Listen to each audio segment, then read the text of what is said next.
El Señor esté con ustedes. Proclamación del Santo Evangelio según San Juan. En aquel tiempo Jesús se fue a la otra orilla del mar de Galilea, o lago de Tiberíades. Lo seguía mucha gente porque habían visto las señales milagrosas que hacía curando a los enfermos. Jesús subió al monte y se sentó allí con sus discípulos. Estaba cerca la Pascua, festividad de los judíos. Viendo Jesús que mucha gente lo seguía, le dijo a Felipe: ¿cómo compraremos pan para que coman estos? Le hizo esta pregunta para ponerlo a prueba, pues él bien sabía lo que iba a hacer. Felipe le respondió: ni 200 denarios bastarían para que a cada uno le tocara un pedazo de pan. Otro de sus discípulos, Andrés, el hermano de Simón Pedro, le dijo: pues aquí hay un muchacho que trae 5 panes de cebada y 2 pescados. Pero, ¿qué es eso para tanta gente?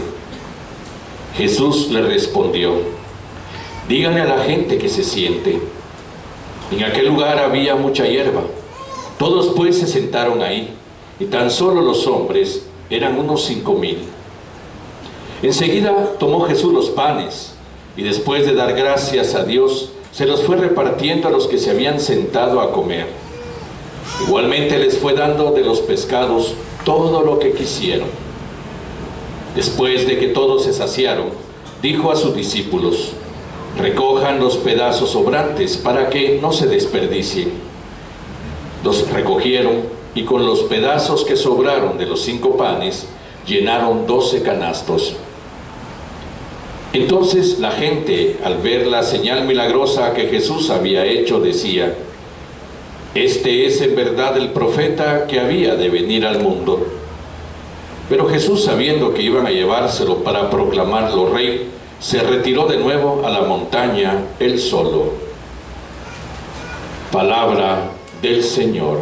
Gloria a ti, Señor. Siéntense, por favor.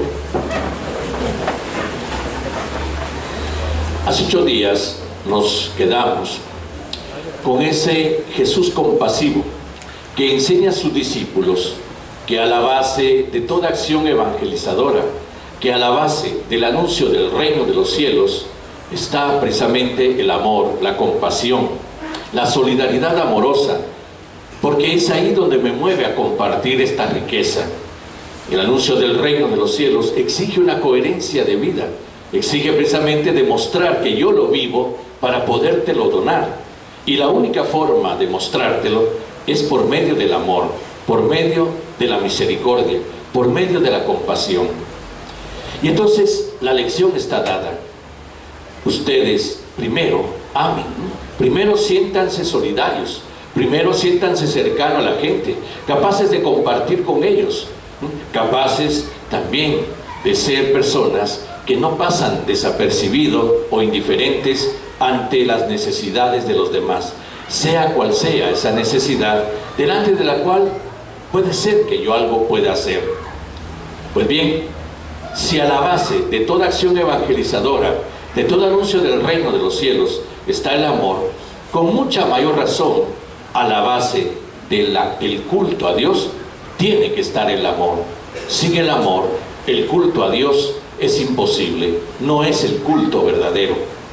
Por eso ahora hacemos un paréntesis, dejamos por el momento al evangelista San Marcos para entrar con el Evangelio según San Juan en su capítulo 6, unos cuantos domingos que dentro del esquema litúrgico del siglo B se hace necesario, porque precisamente está la explicación desde ese milagro de la multiplicación de los panes y de los peces, desde el cual San Juan abre el capítulo 6, desde esa multiplicación de panes y peces, de la intención verdadera de la Eucaristía.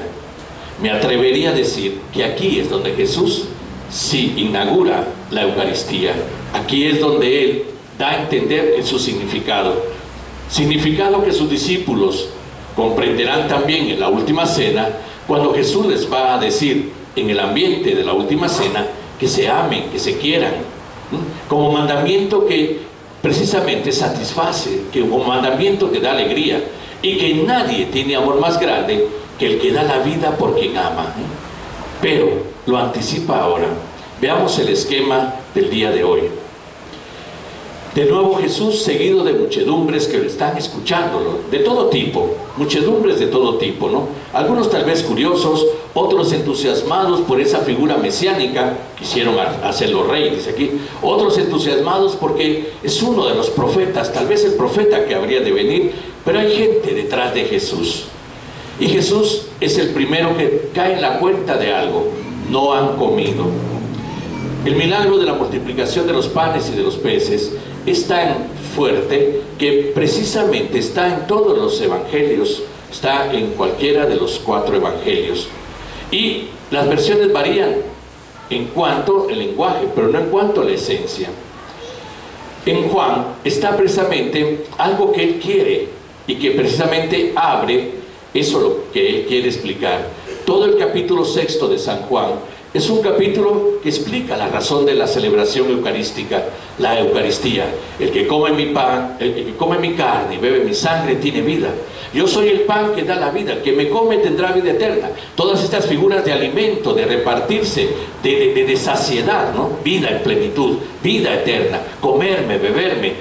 Lenguaje que también resultó ser un lenguaje bastante repudiable para muchos que lo oían. Pues bien, empieza aquí, se da cuenta de que la gente tiene hambre. Él es el primero que constata esa situación, los discípulos no. Y entonces lanza la iniciativa. ¿Cómo compraremos pan para que coman estos? ¿Qué hacemos para que coman? El primero que la asume es Felipe. Felipe se parece a muchos de nosotros. Felipe es el zafabultos, ¿no? Felipe es el que va a decir inmediatamente: ni te metas en esto, no es tu problema, es problema de ellos. ¿Para qué vienen? ¿Acaso les dijiste que vinieran? ¿Les ofreciste darle la refacción? Entonces, en otra versión de uno de los sinópticos dice: despídelos para que se vayan a su casa. O sea, el problema no es nuestro, el problema es de ellos. Y tú tranquilo, y tú tranquilo. Felipe un poco tentador con Jesús, ¿no? No te preocupes, no es tu problema, no es tu dificultad. Mándalos a su casa. No tenemos dinero para comprar pan. No hay nada que podamos hacer, ¿no? Excusas, toda la vida excusas, justificaciones, válidas tal vez, podría ser, pero cuando entramos en la intención cristiana, pierden validez esas excusas. En cambio aparece Andrés, y Andrés entra en sintonía con Jesús. Hay una pequeña preocupación en Andrés, que solo hay 5 panes y 2 pescados. ¿Qué hacemos con esto, Señor? Es suficiente, Andrés, es suficiente. Es suficiente que alguien haya tenido la intención del compartir. Es suficiente que alguien haya tenido la sintonía de la preocupación, esa compasión, esa solidaridad, para que las cosas empiecen a cambiar, para que las cosas empiecen a ir bien. Y entonces, para él, Andrés es el que entra en sintonía con su preocupación. No en balde, su nombre, Andrés, del griego andros, andros es hombre, ¿no? El hombre. Es ahí donde Juan juega con las palabras de los nombres de sus compañeros. El hombre nuevo, aquel que entiende a Jesús, aquel que vive la experiencia del reino, porque el reino es la experiencia de todos aquellos que nacen de nuevo, que transforman su vida y la transforman al estilo de Jesús. Y entonces para Jesús es suficiente. Su oración es oración al Padre, que ha dado la creación a todos. Eso tenemos que verlo. La creación fue dada a todo ser humano para satisfacer las necesidades del ser humano, no de unos cuantos que egoístamente se la han apropiado, sino de todos. Y esos cuantos que egoístamente se la han apropiado proclaman ante el mundo la escasez, ¿no? La escasez. Es que ya no cabemos, es que somos demasiados, es que ya no hay comida suficiente para nadie, es que nos vamos a morir todos de hambre, hay que parar los nacimientos, hay que... todo esto, ¿no? Todo este mecanismo utilizado desde el egoísmo humano de los acaparadores para no tener por qué compartir, para no tener por qué bajar los precios, para no tener por qué bajar los ingresos económicos, esas ideologías diabólicas donde lo económico subordina la vida del hombre, ¿eh? Donde la economía es más importante que la vida. Sin embargo, es mentira, ¿eh? Si vamos a las estadísticas, hemos llegado a un 45% en el llamado primer mundo, 45% de niños y niñas obesos, ¿eh? De obesidad infantil, 45%, ¿eh? ¿Qué significa eso en los llamados primeros mundos? También el desperdicio de la comida, ¿eh? Hace poco me llamaba la atención de un chef de estos programas de Discovery, etcétera, ¿no? Un chef que acaba de morir precisamente porque su último programa precisamente giraba sobre eso, el desperdicio, ¿eh? Él decía cómo somos capaces de desperdiciar y presenta un proyecto donde el aparente desperdicio de la comida viene reutilizado para poder generar alimentos que puedan servir para indigentes, para personas necesitadas, etcétera, ¿no? Pero es interesante, en medio de este mundo de consumo que también es el mundo de la comida, ¿quién también ve ahí un signo que es precisamente un signo escandaloso? El signo del desperdicio, ¿no? Y el desperdicio que puede ser reutilizado, no lo que nos sirve, pero mucho del desperdicio que puede ser reutilizado, y ahí daban recetas, y ahí decían cómo cocinarlos, etcétera, ¿no? Interesantísimo. Pero que era una evidencia que golpea precisamente esa queja de que ya no cabemos, que ya no hay comida, etcétera. Egoísmo extraordinario, ¿no? Pero, tristemente, en el micro sucede. Veamos en casa cuánta comida se llega a desperdiciar, ¿eh? Cuánto se puede llegar a botar en casa. Ahora, es justo que nosotros también caigamos en la tentación de quejarnos que el mundo ya está demasiado poblado, que ya no hay comida para nadie, que aprobemos precisamente todos los medios de eliminación de la vida, ¿eh? Para quedarnos solo los que cabemos, solo los que podemos comer, ¿eh? Ese es el interrogante que nos pone hoy el Evangelio, ¿eh?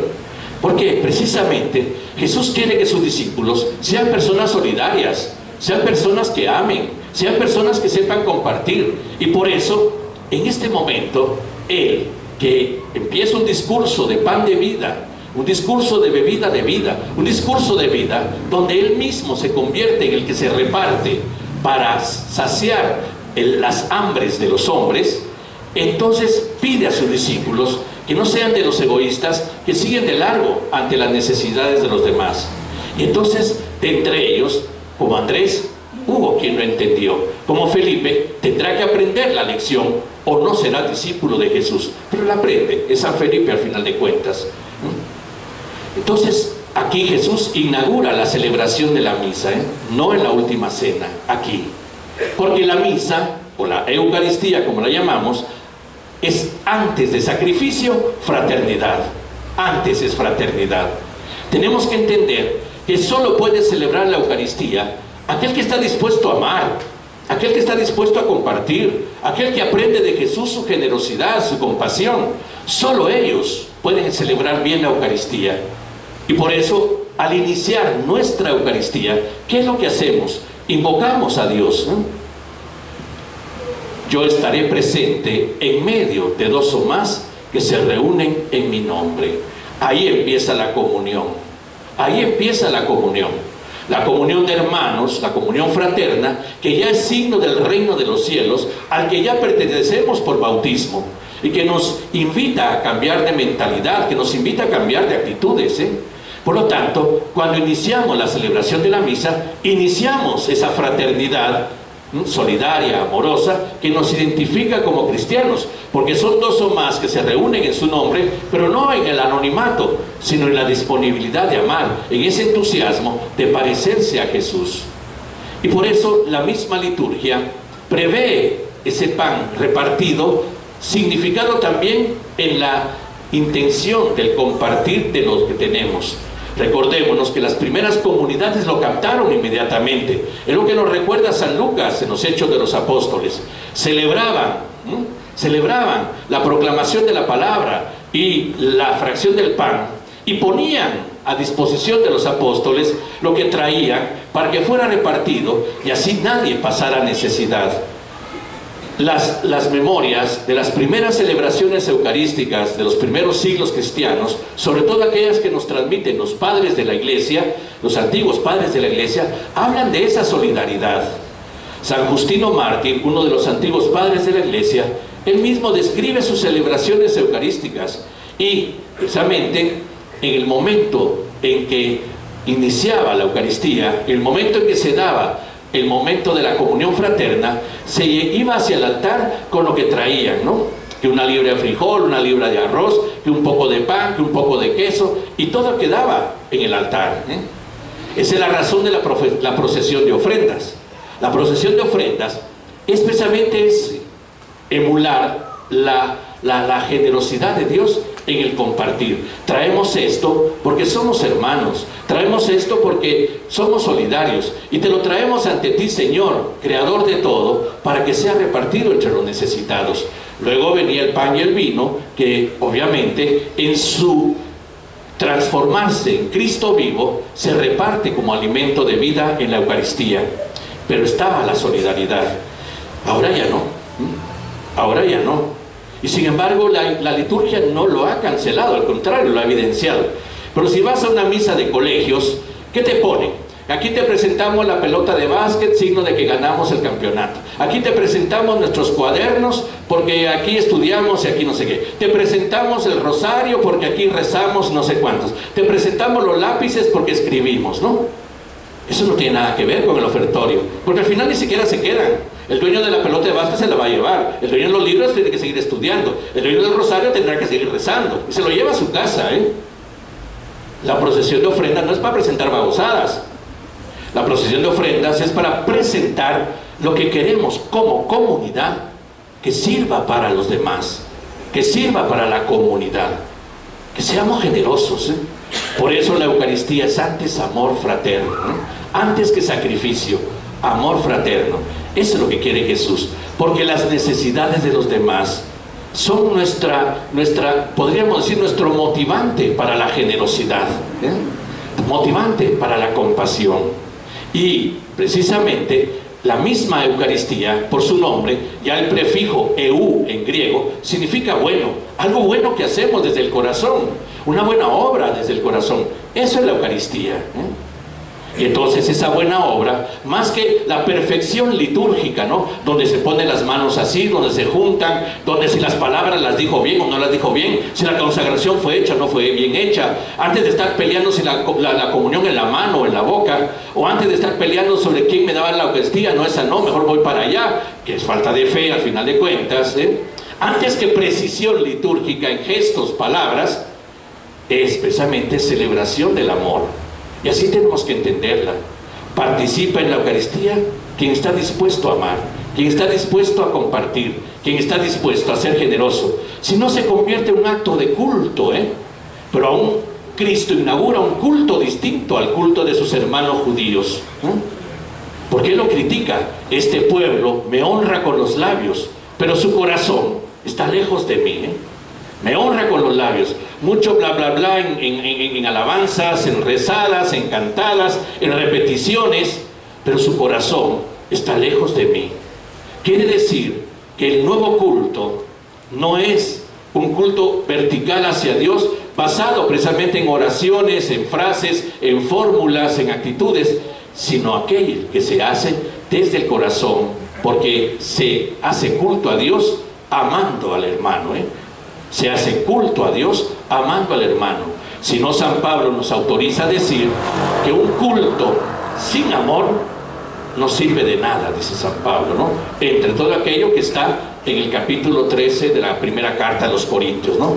Todo lo que repite San Pablo, si no tengo amor, de nada me sirve, ¿eh? Por ahí entonces empezamos.